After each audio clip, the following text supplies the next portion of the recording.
Alright, YouTube, do you remember that time that Hillary Rodham Clinton invoked the assassination of Robert Kennedy in 2008 when she was still squaring off against Obama for the Democratic primary? When people said, oh, you've been beaten, you should drop out because he's got the delegates. She said, no, because, oh, you never know what'll happen. Oh, RFK was shot in California in June or something like that. People appear to have forgotten that the only person currently actually running for the presidency, that is, Clinton, Trump, Johnson, Stein, the only one of them that's ever invoked assassination in regards to a political race is Hillary Clinton, not Donald Trump. Uh, I was going to make a separate video on correct the record shills because they've been promulgating their nonsense everywhere. I have seen and blocked several of these fairly obvious low-level shills on my own material. I've removed them.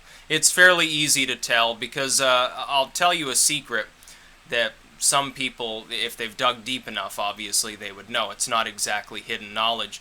People who do like telemarketing or outreach, sort of like calls for donations, and certainly people who are paid to shill on the internet, they use a variety of pre-manufactured scripts that have been literally tested in order to deliver maximum efficiency. Therefore, if you know what to look for, you can tell who's been bought off. I know this because I myself, at one time, briefly, was a student caller at my university.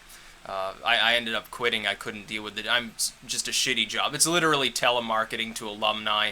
Most of them are deep in debt. They don't want to donate money to you. So it's kind of a thankless, crappy job. Yeah, the pay rate was okay, I guess, but at the same time, I just didn't have the heart for it. It's like, what am I doing here? I've got better things to do with my time anyway. I'd much rather be, at the time, literally, doing drugs or studying or something like that, or even YouTubing at the time, so I quit. But we had a script, obviously. Now, once you sort of worked your way through and you were no longer a complete novice, you were allowed to sort of go around the script, but the central core principle, along with some parts of the delivery, have to remain more or less the same. So it's relatively easy to determine who the CTR shills are. They will also, if confronted, they will almost always reply back, but they will skirt around what you've said if what you've had to say makes any sense at all. So I know who these are. Of course, I believe in free speech. I realize that as a content creator, I can just shut people down anytime I want to, and it's not, it doesn't violate their constitutional rights. But I'm not really comfortable doing that.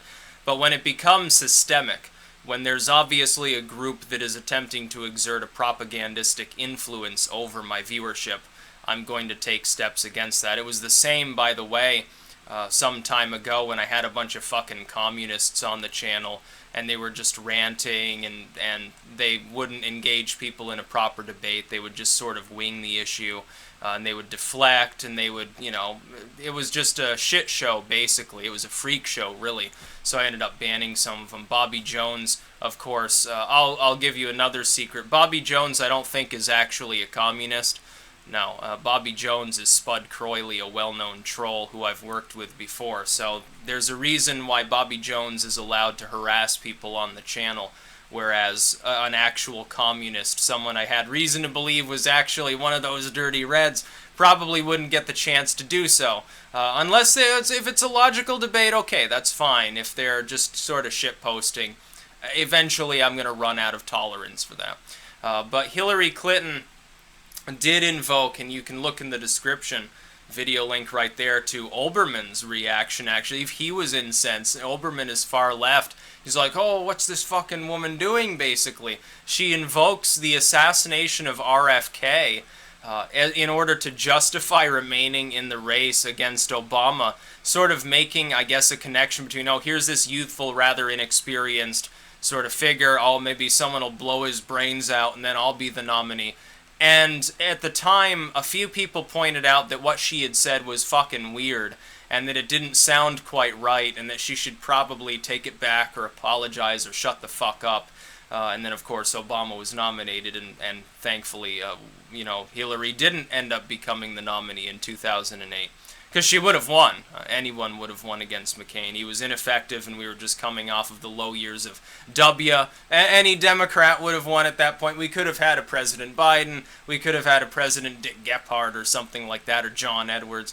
So, in a way, be thankful it was Obama. At least it wasn't Hillary Clinton, I suppose. That'd be even worse, even more corrupt and stagnant and stupid. At least Obama smoked weed a couple times when he was younger, so at least he's not a complete fucking bullshit artist on every issue. But it was Clinton that did this. It wasn't Trump. What Trump said, now I think almost a week ago, about all these Second Amendment people maybe can take care of it. A call to activism. He didn't invoke any form of assassination or bodily harm to Hillary Clinton. He just didn't. And then CNN tried to say, oh, well, the Secret Service had a talk with him. It came out then the next day. That was actually a complete and utter fabrication with no source whatsoever. It was probably extrapolated from what they assumed was likely to happen, as opposed to what had happened that they were reporting on. But they put it on there as though it was the latter, as though it had actually taken place. Reuters came out, shot them down. Trump came out, had a good laugh at it. And the fact that Hillary Clinton is such a daft hypocrite, and that virtually everything that she aims at Trump, there is some sort of point in her past where she has done the actual thing that she's blaming him for, is funny. For instance, racism and bigotry and prejudice. Most people know, as in their opinion is based on what the media and Clinton have said, that Trump is a horrible xenophobic racist. He hates blacks, he hates gays, he hates basically, if you're not a white Christian male, he hates you essentially. Yet, many, many years ago when Trump purchased the Mar-a-Lago in Florida, and most people don't know about this, he actually waged a lawsuit to desegregate the Mar-a-Lago, which had been, before, they hadn't allowed in Jews and blacks. He said, fuck, I don't care if they're black or Jewish, I just want their money because I'm a businessman. And then he went forward to sue them. He also ended up suing the same city again on a different occasion in connection with the same club because they wouldn't let him fly the American flag. Your flagpole is too tall. You know what he did? He built a dirt embankment, lowered the pole, the flag was flying just as high as it was before. And of course, optical illusion sort of thing. The pole was a little bit shorter. It was just on a little dirt embankment. He said, brilliant idea. I just fucked the whole city over. Of course, they would have lost the suit anyway. They're very lucky that he dropped it after he got his flagpole changed out for one that was, I think, 4 or 5 feet shorter, because it was just that far above the limit, and they just made a stink about it. They didn't like Trump anyway because he had desegregated the Mar-a-Lago. Meanwhile, Hillary and Bill, oh yeah, that's right, up until the mid-2000s, guess what they were doing? They were attending a racially segregated country club. See, a country club, a private business entity like that for recreation, legally can segregate. If it's going to admit, black and white patrons, it can't, keep them separate and have, blacks in the back of this, bus that we have or something like that. But they can close their doors to anybody that they want. They can choose who to admit because you have to gain membership, you have to apply.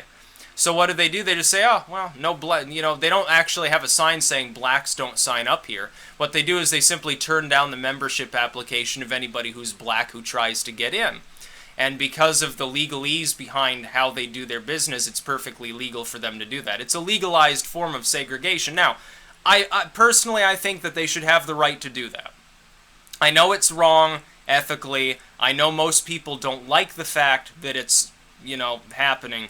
Constitutionally speaking, though, because it's a completely private club and they have a membership arrangement, yeah, it's legal. You may not like it, but it's legal. By the way, a bunch of black people could make their own club and keep white people out. I wouldn't have a problem with that.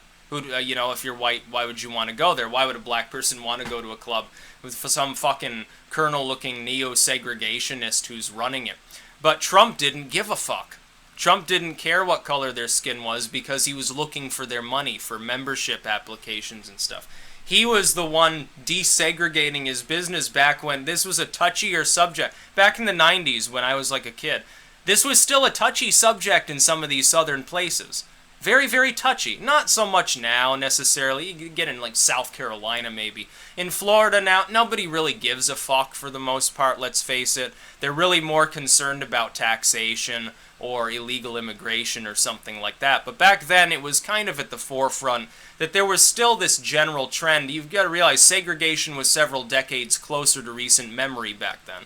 So the sting was still there for some of these white business people. Trump didn't give a fuck. He wasn't from Florida. He's from New York. He probably didn't understand it to begin with. Why the fuck would I turn them away? They want to pay me money. I'm letting blacks and Jews in. The city said, no, well, you can't do that because, land usage or something. This segregate, you can't do this. It goes back decades. And of course he said, fuck you, I'm going to let everybody in. And he won. The Clintons didn't do that. It's like gay marriage. Trump was asked back in the 1980s. I know a lot of Republicans, especially some of the alt-right Trump fans, don't want to recognize that this is true. Trump was questioned about gay marriage back in the 1980s. You know what he said? Oh, I don't care. He was questioned about abortion back in the 1980s. What did he say? I don't care. He doesn't give a fuck. Hillary Clinton, meanwhile, several decades after Trump was asked and didn't give a fuck about these things, she was still against gay marriage, and she appears not to have really formed that much of an opinion about abortion at the time. You see abortion right now, about 50% of the population wants it, about 50% of the population doesn't. It gravitates back and forth within this weird sort of set of statistical realities that it exists within. It really depends on the news. Abortion clinic gets bombed. Support for abortion rises, by the way. I don't know what the fucking lunatic evangelicons are thinking, but I mean, it's the truth.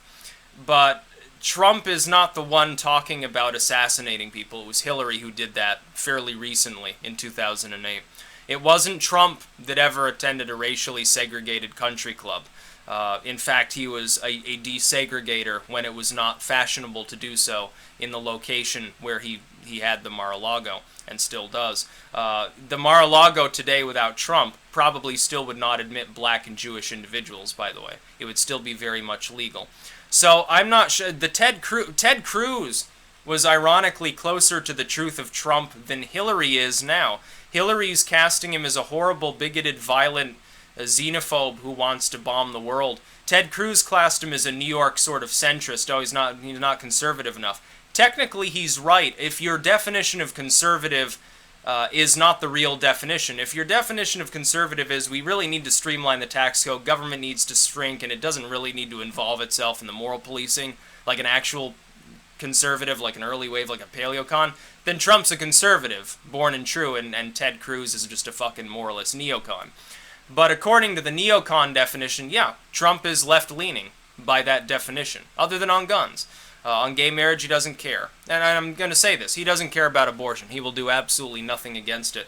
And I have a feeling, if he's elected, and I think that's still likely, if he gets a chance to put people on the Supreme Court, I think you should take a good long look at the list that he made, see which ones are, according to a neocon, according to like an evangelical, which ones would be weakest on, stopping abortion. Those will be the ones he chooses. That's a prediction. Because really, he's a pragmatist on such issue. He doesn't give a fuck. He's looking at the money. But Hillary Clinton has a short memory span, apparently doesn't recall what she said about RFK back in 2008. Oh, and look, the media doesn't remember it either. I remember it. I remember it like it was yesterday. A few media outlets have also remembered the same, as you see here. Of course, you've got Olbermann ranting at the time. I think, isn't he no longer there? Like, shortly after the Clinton Secretary of State era, he stepped down mysteriously. Oh, I wonder who paid. I think he did. I might be totally wrong, so I'm not going to drum up a conspiracy theory here. I'm pretty sure he left. Not actually sure. Maybe, did he die? I don't even know if he's still alive at this point. I mean, he was looking a little bit odd back then. He's sort of like the Brian Griffin of fucking, TV news or something. He even had a similar voice, similar ideology. Kind of looks the same. He's got that sort of weird, long, sort of slightly rectangular-ish face, the short cropped hair. It's actually very funny. I'm not a Keith Olbermann fan, but at least he was willing to point out Hillary Clinton was a lunatic at the time. I wonder if anybody is going to point this fact out on CNN or MSNBC. Oh, I'm going to guess not. That's about all. Peace out.